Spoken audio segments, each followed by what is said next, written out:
You're listening to the Good Question Podcast with Richard Jacobs. Our goal is to make each of our guests exclaim, that's a good question. I don't know the answer. Because when that happens, it means you, the listener, may be inspired to learn more beyond the interview and to ask great questions yourself that lead to new insights. In this podcast, we cover historical and current anthropology, comparative religion, and history. Welcome, and let's get started. Hello, this is Richard Jacobs with the Good Question Podcast. My guest today is Aaron Hartman, MD. He's a functional medicine specialist. He's also an author. The book's called UnCURABLE, From Hopeless Diagnosis to Defying All Odds. His website is richmondfunctionalmedicine.com. So welcome, Aaron. It's great to be here. I'm excited to share some of my story and some insights. Well, let's start out with a little bit about your background. Did it lead to you writing your book? Did you have some kind of illness you thought you'd never recover from? My background, I started out as a typical academic style physician. I was in the military after finishing my medical education and coming to the end of my military service, and police commander, meritorious service award, kind of all that kind of stuff. And met my daughter Anna. She was actually one of my wife's patients. Her foster home was closing. My wife asked me if we'd be willing to bring her into her house to be her foster parents, maybe even adopt her. So I said yes to that, not knowing where that would lead. Brought her to our home, and we had our first interaction actually was with the healthcare system itself. She had a lot of health issues. Her birth mother did crystal meth throughout the entire pregnancy. She had a stroke before she was born. She was born blind. Just a lot of hurdles to overcome. But those were actually manageable in many ways. It was the system that didn't want us to actually adopt her and didn't want us to go through with this whole thing. And part of that story is that a routine follow-up, we've been feeding her, doing all the right stuff. She appeared to be doing well, but the GI doctor was like, nope, not good enough. She needs to gain some weight. She needs more fat on her. So the next thing you do is put a feeding tube in so you can pour formula into the stomach of this child and put some meat on the bones. But my wife, being an occupational therapist for kids with special needs, she was like, look, we want, she's not ever supposed to talk, but our expectation is she is, and she will. And part of talking is chewing and swallowing. Chewing and swallowing is a huge part of developing the motor skills to talk. So we said, we just don't want to put this feeding tube in. It's going to affect her ability to essentially talk, crawl. I mean, it's hard to crawl when you have a tube in your belly. I know she's never supposed to walk, et cetera, et cetera. And we said no. And the result of the healthcare system is we got reported to Child Protective Services for medical neglect for refusing to do the doctor's recommendations, got investigated. And that was my first kind of aha moment where it's like the healthcare system doesn't like it when you give them pushback. But the real inflection point was 6 months later when my wife found her growth charts with kids with my daughter's exact diagnosis, which is cerebral palsy. On that growth chart, she was normal. She was in the middle. So all of a sudden, it was like the specialist has no idea. The specialist is comparing my daughter with every other quote unquote normal child in the country, not recognizing her special needs, her situation, and getting ready to commit her to a surgical procedure. And that was when I realized that I had to figure out everything for my daughter. I had to go into research, and that put a large amount of skepticism in my mind for any recommendations that could potentially harm my daughter from then going forward. If you would keep going with the story, what's happened with your daughter in the intervening number of years? So, typically my daughter, the typical child with cerebral palsy, by the time they're 20, and she's actually just turned 20, has had about 13 surgical procedures. And as today, she's not had a single surgical procedure. So, and we've literally refused to do every recommended surgery they've recommended to. We found other ways to work around spasticity, muscle weaknesses, eye problems, inability to talk, metabolic issues. We just have figured ways around all this using integrative functional alternative medicine type things. And so at 20, she's actually supposed to be moving out of the house in the next month, which is a little scary for my wife and I, moving to Virginia. Oh, wow. Yeah, which is about a 2-hour drive from here. She's my first kid moving out of the house. She's thriving. She's enjoyable. People love hanging out with her. She's a joy to be around. And it's been a crazy journey, but we've literally done nothing the specialists have recommended, and she's thrived. Oh, hey. How did you decide to do that in the face of pressure from family and I'm sure everybody? It's like when, I'm guessing, I've had, but it wasn't, terminal, but it's like having cancer, the family wants to give you advice. If you don't go to the doctor, they get mad at you, or, who knows, Did you have people in the family, extended family, that were pushing on you and criticizing you, or was it, just the medical industry itself was doing it, or what was happening? For us, it was basically we had no other option, no other choice. It was mainly out of desperation. We're going to start doing surgical procedures to this little 2-year-old girl that we didn't feel were necessary. And so who's going to figure it out? The specialist didn't know. So all of a sudden there was a weight on me. And as a medical doctor, I had the tools and resources. I could figure stuff out. And that's what I did. I would wake up at 4 o'clock in the morning, pull up research articles, and the closest thing I could find to drug-induced brain damage, which at that point in time was autism. As far as our family members, they, family's interesting. They initially weren't super excited about us adopting Anna, but once we adopted her, they fell in love with her and supported us. Her therapists, pediatric therapists, whether the physical therapists, occupational therapists, want what's best for the kids, and they're close. They have a closer association with the kids and the families than the specialists do. And so there's a lot of, sometimes the therapists actually become like a buffer between specialists and the patients and their families, just because, the surgeon sees the kid twice a year and the therapist sees them every week. Like, who knows the kid better, right? The therapist does. And so they kind of have this knowledge, like, we need to, do what's best for the kid, the family, but also help inform them. And so, and I don't know, my wife and I just, the biggest kickback was from the medical system and the legal system, to be honest with you, the state and how they responded to us, with her special needs and stipends to pay for stuff. That one GI doctor, it was just really intriguing. So, and we just, my wife and I were kind of both stubborn, and we just kind of put our head down, went forward, and didn't really think or care about what stuff was happening. I mean, if you have a child, if you have a daughter or a son, you love that little kiddo so much. You pretty much do whatever you're willing to almost lay your life down for them to get them whatever they need. And that's what we did. And so it was more of a challenge. The system got in the way. We just went around it. And my wife is really good at getting around the system. So she did her thing, I did my thing, and didn't really worry about other stuff. Well, that's good. How many years ago was this where the battle began? So like 20 years ago or 18 years ago? Yeah, about 18 years ago. Yeah, it's been a long time. Wow. So you became a doctor at what point? And, I'm sure you changed your practice, so you just began it in a different way if there was time allowing. But, how did you come to be a physician? Well, I went to medical school from 1996 to 2000, and then did medical school from 2000 to 2003. Then I got married to my wife in 2004, and then met Anna in 2006. So I've been a physician for about 6 years, and then a board certified physician for about 2 when maybe about 3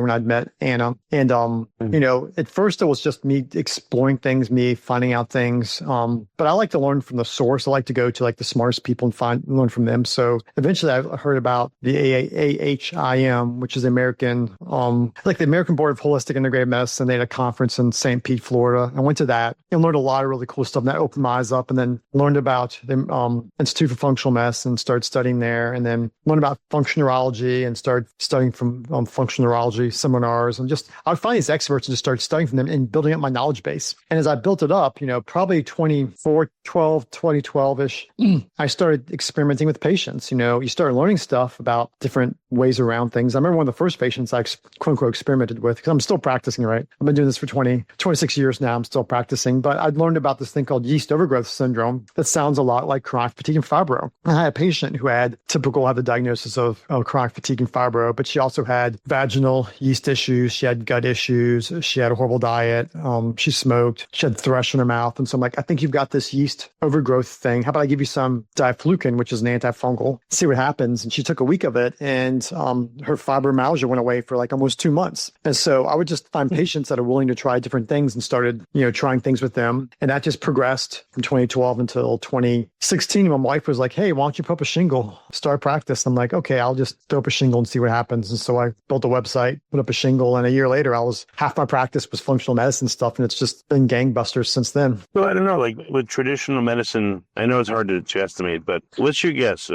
What percentage of people just can't be helped by traditional medicine versus functional medicine? Just what have you observed? I think we miscategorize traditional medicine and misunderstand functional medicine because we use these names and words, nomenclature, not quite understanding the nuances of it. Okay, what does that mean? Our current healthcare system is amazing at acute care stuff. If you have a heart attack, you do not want to be anywhere else in the world. Like, I'm in Midlothian, Virginia. Our local community hospital can stent your heart open like in 2 hours. That is incredible. It's crazy. If you have a car accident, you have a brain bleed, you can get a burr hole in your head to release the pressure within, 2 to 3 hours. Like, that's pretty crazy that we're that good at acute stuff. But what we're really horrible at is chronic care. And I think that's where the lines get blurred. Functional medicine is like the space between specialists. So you need your good vascular surgeon, you need your good neurosurgeon, you need your good cardiologist that specializes in stents and stuff. But the thing about it is that's the acute situation. It takes you 30 to 40 years to get heart disease. Cancer is a metabolic disease. It takes decades for your metabolism to turn into cancer.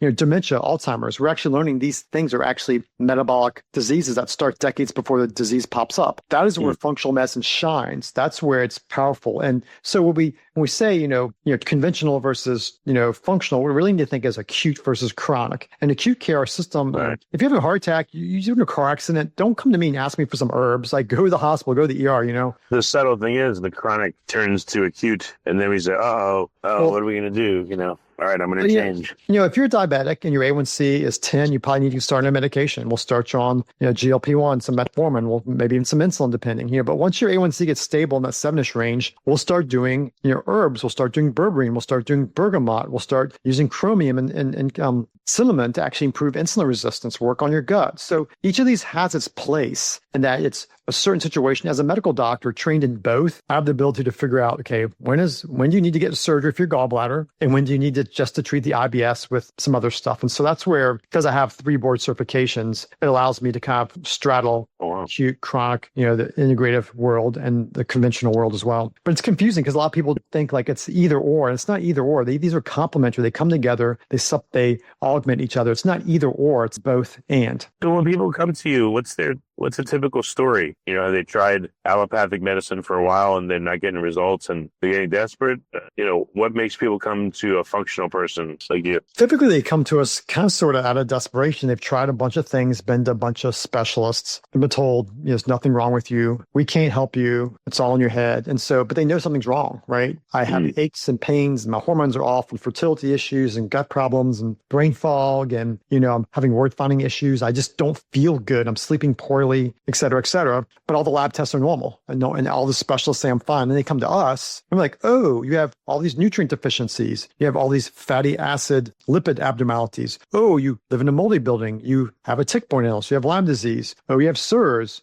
We actually make the diagnoses that fit between these specialties. But the reason people come to us is because they've been told they can't be helped and they know something's wrong with them in their heart of hearts, and they're not accepting the status quo. Okay. And, if someone's had a condition for a little while, does that typically mean it may resolve quickly? And if someone's had a condition for 10 or 20 years, does that mean it's going to have to take years to fix? Not really, no. I mean, I have a patient I'm working with right now who had chronic fatigue from the age of 30 till about 70. And when I diagnosed her Lyme disease, within 6 months, most of her symptoms were gone.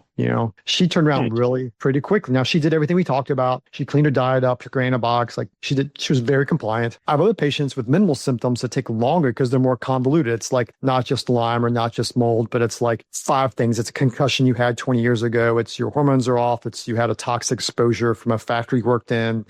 It's really the complexity is not in like how long you've been sick. It's in what really has caused this to go on over decades. And then unraveling that, with my wife, I give an example in my book. For example, I talk about her. I think we were married for 15 years before I had the aha moment with her that a lot of her healthcare issues started in grad school. She's an occupational therapist, and she did the same anatomy lab that I did in medical school. And I remember that anatomy lab, it was all these cadavers, 80 cadavers. You walk in the room and you could smell all the formaldehyde. And that's when she started getting anxious. That's when she started breathing it in. Well, it was a formaldehyde exposure, a massive formaldehyde exposure. And as her year went on, grad school year went on, as she got further and further away from that, her anxiety got away. She felt better. Oh yeah, the psychology. Oh, you're feeling better. You're less stressed now. And she had straight A's in grad school. She literally had straight A's her first all the years of her graduate degree. So she's smart gal. Right. Her issue, and it took me 15 years to figure it out that all your stuff started with your anatomy lab from out. And the only reason it actually clicked with me because I actually had been in the same space and knew that. By the way, one of the physicians in my practice, Dr. Jensky, that we talk to on my podcast all the time, like he felt intuitively something was off in the NAMI lab and just didn't go to NAMI lab. He would just show up for the tests. He's got photogenic memory, so he would just show up, get the A, and walk out. But he's like, yeah, I didn't like that place. It made me feel like it just felt wrong. I just didn't like it. And they mean in the nail salon and inhaling all that crap. Yeah, it's just horrible. So like it depends on the person, depends on the story, depends on the things that build up, and also depends on can you figure those things out and unravel them, which means you need to have a good relationship with your provider. You need to be engaged, but you also, it's up to the patient to be self-aware to a certain degree to help tell the provider what they need to know so they can get them on a good course. People surprised if, if you figure out something happens to them 20 years ago and that's causing their problem all this time. You know what? Typically the response I get from people is like, oh, that makes sense. Like, it's really funny. I don't ever say, oh, all the concussions you had in playing college football is the reason why now you're having early onset Alzheimer's. Like, no one says, no way. They're like, oh, that makes sense. I had one young lady who developed some really bad metabolic issues, and she went to spring break, drank a lot of alcohol during spring break. But during spring break, she got 3 separate concussions, and that resulted in her having horrible anxiety, body aches and pains, weight gain, messed her hormones up. And when I saw her for the first time when she was like early 20s, like when I talked to her about it, she wasn't like, no way. Like, she was ready. She was like, oh, that makes sense. And it's funny how when you talk with people and you tell them their story back, like, this is what happened. This is your story. This is how it started. This is your symptoms. Because that's what we do. It's a 2-hour intake. And then the intake, I basically give people a summary of like what everything means to me. And it's really amazing how people are like, oh, it all makes sense to me now. So I don't really typically get pushback. Well, that's good. Is there anyone you haven't been able to help, even though they were compliant? Everybody will respond to a certain degree. It depends on what degree is that. If you're a 16, 17, 8-year-old kid with health issues, your ability to self-heal and self-repair is much better than someone in their 80s. So I'm working with a patient right now who has dementia, and he's like 85. And his dementia actually started after colon cancer surgery and chemotherapy that he had about 10 years ago. And he's been stable. And like, his wife is super happy because his brother got dementia, and within 3 years he was dead. And her husband's 10 years into this, and he's still functioning. He still goes out and does his shit. He's still with it. He's still there. And so for him, the win is he's been stable for 10 years. The win isn't it went away and he's like, jumping around like he's 20 again, So I think it depends on when you catch the person, your age, your body's your ability to self-heal and repair, based on a lot of different factors. But as long as you're alive, your body is actually self-healing and self-repairing. If you get sick, you get a cut, whatever happens, your body heals itself. As long as you're alive, that potential is still there. The question is, can you maximize it for you, whatever that means, and what does it look like? And so everybody can get better. The question just is how much, and it's based on a bunch of different factors. Understood. So what new protocols are changing functional medicine, making it even better? Is it a microbiome focus, or, are there, it's not really a drug focus, I would think, but better testing? Like, what's happening in the functional world to make it more efficacious than ever? There's all kinds of things. It's really funny that you mentioned the microbiome world, because the whole leaky gut microbiome world in the functional medicine world is like 20 to 30 years old. It's just recently come into, conventional medicine, for us, right. Microbiome and leaky gut, like that's basic that's old news, right? Some of the newer stuff, which actually is a lot of the newer things are just old things re-understood. Lipid therapy is using specific fatty acids, phosphatidylcholine, butyrate, TUDCA-ursodeoxydiol, certain types of bile acid extracts to actually help your cell walls and cell membranes heal themselves. You might use one of the thoughts currently is about how more cancer, more chronic disease, like more obesity. Part of that is we've been on this low fat, no fat kick for 50 years, and we've wreaked havoc on the cell membranes of generations of people. And one of the newer quote unquote things is realizing that you can actually fix that by doing a focused fatty acid analysis, look for people with inflammatory fats, and then basically either through oral or IVs, fix their membranes. And guess what? The bodies will actually start to self-heal and self-repair. And it's really super high level stuff. There's new drugs and research coming on it, but yet it's basic biochemistry that I learned in medical school back in 1996. It's just realizing how the basic science actually fits into current treatment paradigms. I was in medical school. I was told the first 2 years of medical school I could forget about because you never need to know this stuff. And functional medicine literally is relearning that because it all applies. And so, there's always something new. Actually another new thing I just learned that I've been using since December is neural therapy. You might appreciate this. What's that? So neural therapy is this really cool cool therapy that allows me to reset your fascia, which are your connective tissue. And it's a way to reset your nervous system, your hormonal system, your trauma system. So you can help with pain syndromes, TMJ, migraines. If you've had like a personal traumatic issue that's put your nervous system in a trauma state, you can reset it with neural therapy. So you're like, okay, cool. Neural therapy, like never heard of it before. I hadn't heard of it either until November of 2025. Here's the catcher. The term neural therapy was coined in 1925. It's been around for 100 years. They have 5,000 practitioners that do it in Germany, and I'd never heard about it in America after 3 board certifications, 25 years of practice until literally, this past November. So there's so many things out there. Like one of my newer things, quote unquote, is that there's so many things that have been around that these experts have figured out that are sequestered, that are not being advertised. There's so many of those things. I mean, I feel like every couple of months I find something new that's been around forever, and it's changed, and they're game changers. That's cool. It's interesting. Yeah, there's a lot of promising stuff in the old, like I guess phage therapy. That was the domain of the Russians supposedly for many years, and here is barely mentioned. I mean, peptides is another one. Stem cells, exosomes, peptides, super useful, really? Super helpful. Yeah, it's problem is the FDA has been very been cracking down on. There's debates on why that is. Is it because they're not safe? I mean, many of these peptides have been around for decades. You can give them as supplements over the counter. You just can't get them as a drug, which is kind of, if it's someone safe, why are you allowing supplements to be made of this stuff? So one of the thoughts is that there's a bunch of medications coming out in the next couple of years. Don't tell them. Yeah, and so you just don't want to put these things out there. But peptides I've had to be very successful, very helpful. Some of my more difficult patients, because they're giving your body things that naturally needs to self-heal and self-repair. And if you're not self-healing and self-repairing, then you have some healing issues. So you can use things like BPC 157, thymosin beta 4, and it actually helps your body heal better, quicker. That combination has actually gotten a nickname, the Wolverine, peptide stack, because it actually helps your body heal much quicker than it usually does. So, so do you do like PRP, stem cells, exosomes, that kind of stuff? PRP, I don't personally do PRP. I do exosomes and stem cells, and I source it from a clean place in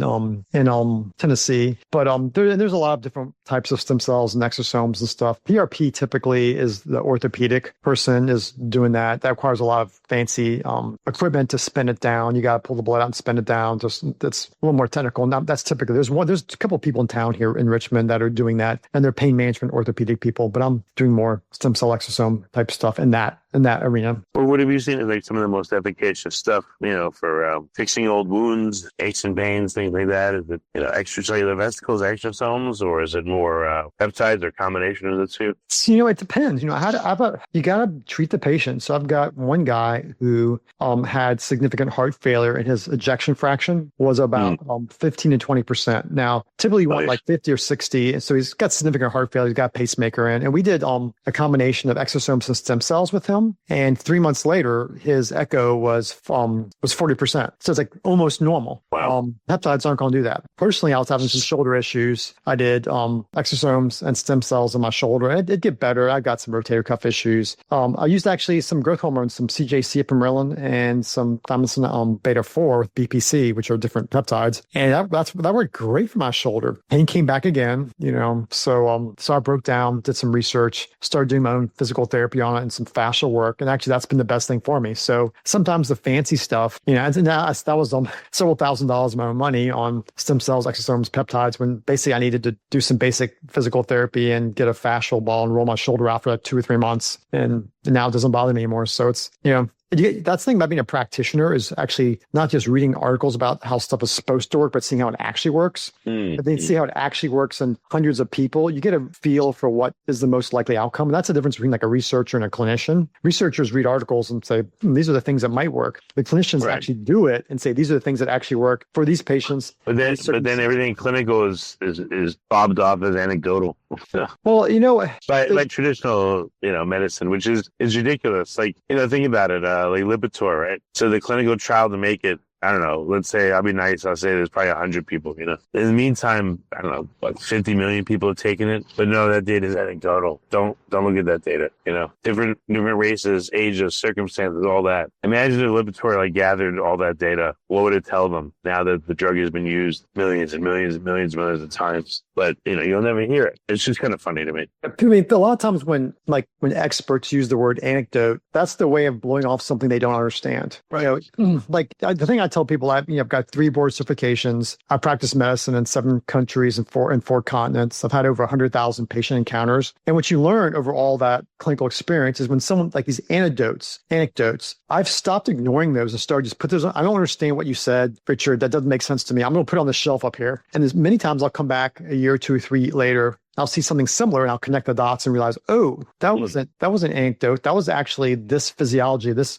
biology happening in that person. And now I understand. The easiest thing to do is to blow it off and say, that's nothing. It's all in your head. It's an anecdote. It's not scientific. That's the easy thing. That's a thing that takes no work, no effort. The hard thing is to go like, is there any data on that actually? Has anybody ever done this? Let me go out and spend a couple weeks figuring it out. That's way harder than it is just to blow people off and say, I'm a scientist and that's anecdotal. That takes no intellectual endeavor at all to do. And that's unfortunately the normative thing to do is I never heard this before. Therefore, I'm gonna blow it off because it can't be that because I'm the expert. I'm like, I tell patients is, I don't, after 25, now 26 years and everything I just said, I'm still practicing. I'm still learning. Like you get to a certain point in your career, you have to be humble because if you're not, you're going to miss things and you're going to overlook things. And you have to realize I've forgotten more in my career at this stage than I'll learn in the rest of it. And so you have to realize there's so much out there and you just can't, you have to listen to people. Their stories are real. They know their bodies better than any expert does. And you have to take that information, the patient's preference, their story, the medical literature, your expertise, and you put those all together. And that is what evidence-based medicine originally was defined as. We've kind of bastardized it and turned it only into this research article-driven thing that's forgotten the original point of it, which was to listen to patients,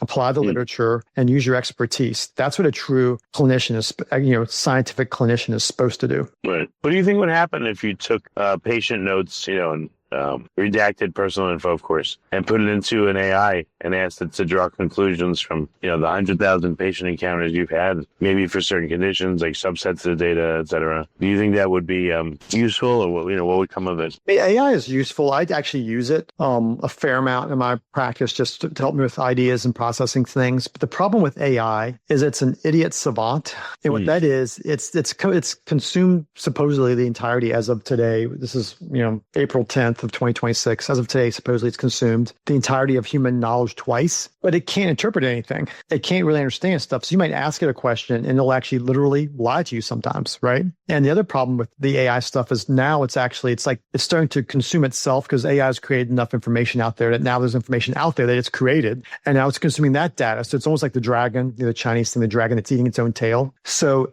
it's really changed. And this is a new phenomenon in AI that's been popped up in the last 6 months. And so the person using the tool has to be smart enough to be able to interpret and process the information and spit out to them and not take it for the gospel. This is what it is. They have to know enough to know, okay, that makes sense.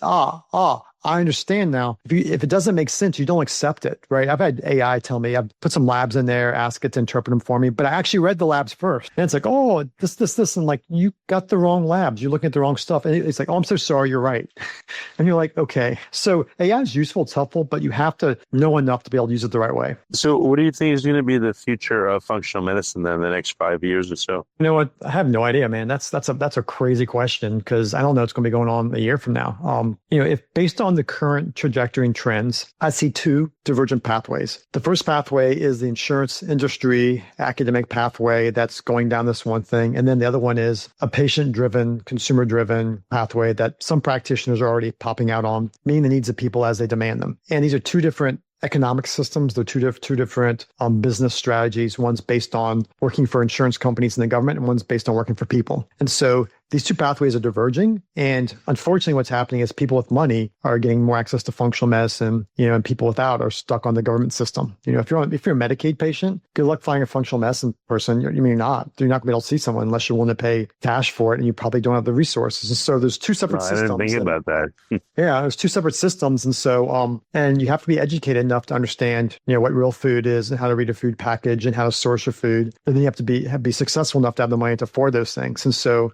there's a disparity in education and access. And then just, one part of the population is online all the time reading stuff. And one part of the population accepts what the teachers teach them, what the schools teach them, what the news teaches them, what their specialists teach them. And they're only going to do what the experts, say. And those people aren't going to do anything new or novel. And so we have these 2 pathways that are going, and, how are they going to end up? I don't know. my personal opinion, I feel like the government should just let the winners run. The people that are doing this, that have set practices, just let them do it. Initially, when functional medicine started and when concierge practices started, some of the insurance companies started suing physicians because they didn't want competition. And so it took about 10 years for that to settle out. And then direct primary care popped up as another economic model. And then the same kind of thing, doctors are practicing insurance. You can't do that. So insurance companies went after them. And so now it's picked up in a lot of states, but some people are still a little scared because of the legal risks and the financial risks. So it really depends on what you mean, like if you do functional medicine, you can't take insurance, or is it even beyond that? They don't even want some functional medicine people to exist. Well, you can't really practice functional medicine in a 10-minute time slot. I mean, my intake is 2 hours. My follow-up is an hour and 15 minutes. Like, how do you do that when insurance pays for 10 minutes of your time? That's true. Yeah. So when I first started, I was like running an hour behind in clinic, and I was like, I'm back in 4 weeks, and I was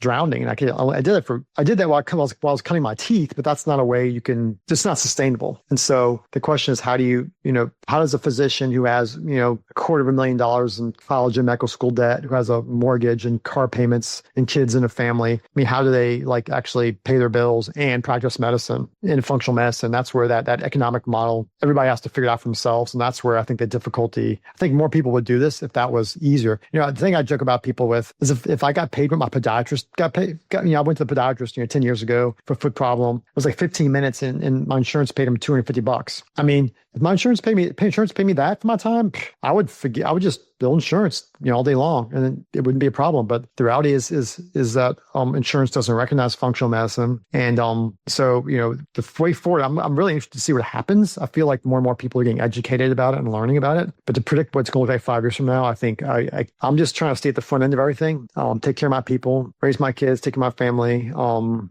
keep my business going, and then spread the news, educate people. That's my piece. I think is educating patients, educating people, and then taking care of my patients as best I can. And navigating the system, and you have to be on your toes all the time because it's changing so much. Oh, I understand. All right. Well, what's the best way for people to get in touch? Like, where can you help people? Anywhere in the U.S. or only certain states? If they want to get in touch, how do they do it? I mean, I've got my website, Aaron Hartman MD, set up, and that's like my top of funnel. So if you go there, it talks about who I am, what I do. If you want to find my practice, which is Richmond Integrative Functional Medicine, you can go to that website from there. If you want to learn more about my podcast, you can go there, or my YouTube channel, you can go there. The book as well, UnCURABLE, which is about my daughter's story. It'll take you there. So I use the Aaron Hartman MD as like my launch point for all that stuff. But I've got a blog, I've got a website, I've got YouTube channel, I've got a podcast, Made for Health, got a book. So I've got all that stuff, but that's too many links to tell people to. So I say go to go to Aaron Hartman MD and follow the bouncing ball. Okay, very good. Aaron, thanks so much for coming on the podcast. I appreciate it. Richard, thanks a lot for inviting me. If you like this podcast, please click the link in the description to subscribe and review us on iTunes. Thank you for listening to the Good Question Podcast. Please email support@thegoodquestionpodcast.com if you have any referrals to great guests for us to interview. Visit thegoodquestionpodcast.com to hear more interviews. And please help us spread the word by rating and reviewing us on Apple Podcasts, iTunes, Spotify, YouTube, or wherever you listen to this podcast.